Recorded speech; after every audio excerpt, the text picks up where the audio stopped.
안녕하세요. 질병알림청입니다. 오늘은 C형 간염에 대해서 알아보는 시간을 갖겠습니다.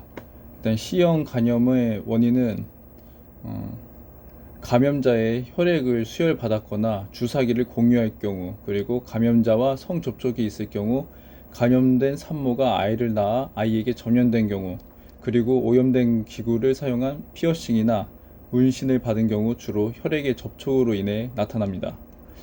C형 간염의 증상으로는 C형 간염의 증상은 급성의 경우 대부분 무증상인데, C형 간염은 대략 6주에서 10주의 잠복기를 평균적으로 가지며 2주에서 6개월까지의 잠복기를 갖기도 합니다. 하지만 증상이 나타나는 감염자들도 있는데, 이때 나타나는 증상은 피로감, 실격 저하, 윗배의 불편함, 감기모살 느낌의 증상이 나타납니다. 또한 4분의 1 정도의 환자들에게선 얼굴과 눈에 환달 증상이 나타납니다. 만성 C형 간염의 경우 무려 20년씩이나 증상이 없을 수도 있습니다.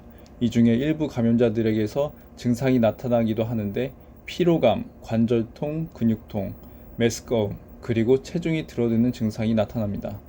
전 세계적으로 약 5천만 명이 만성 C형 간염을 겪고 있으며, 우리나라의 경우 2020년 기준 12,000명으로 가장 많은 감염자 수를 기록한 이후 해마다 0.6%씩 감염자가 늘고 있습니다. 또한 2022년에는 전 세계 24만 2천 명이 C형 간염으로 인해 사망했다고 하니 우습게 볼 병이 아닙니다. 그럼 치료는 어떻게 할까요? 급성 간염의 경우 15%에서 45%의 감염자가 6개월 이내 자연적으로 바이러스가 제거되기도 하는데, 나머지 70% 정도의 감염자들은 만성 간염으로 진행됩니다. 이렇게 만성으로 진행되는 사람 중 또 30% 정도가 간경변으로 진행되고, 1%에서 4%의 감염자들은 간암으로 진행됩니다. 이 때문에 C형 간염 치료는 이후에 간암, 간경변증 등의 합병증으로 가지 않기 위한 예방 치료가 될 수 있겠습니다. C형 간염의 경우 백신이 없기 때문에 두 가지 치료가 존재하는데, 첫째로는 약물 치료입니다. C형 간염은 그 성질에 따라 치료제와 기간이 다릅니다.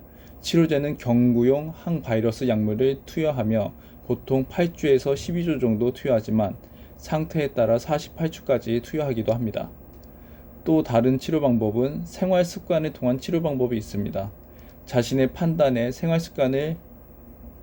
판단으로 생활 습관으로 가지 말고 그래도 의사에게 진료를 받고 행해야 합니다. 우선 금주는 필수고, 균형 잡힌 식단과 규칙적인 운동 생활을 해야 합니다. 체중도 적정 체중을 유지해야 하는 등 상식적으로 생각했을 때 건강한 생활 습관을 기르는 것이 중요합니다. C형 감염을 예방하기 위해선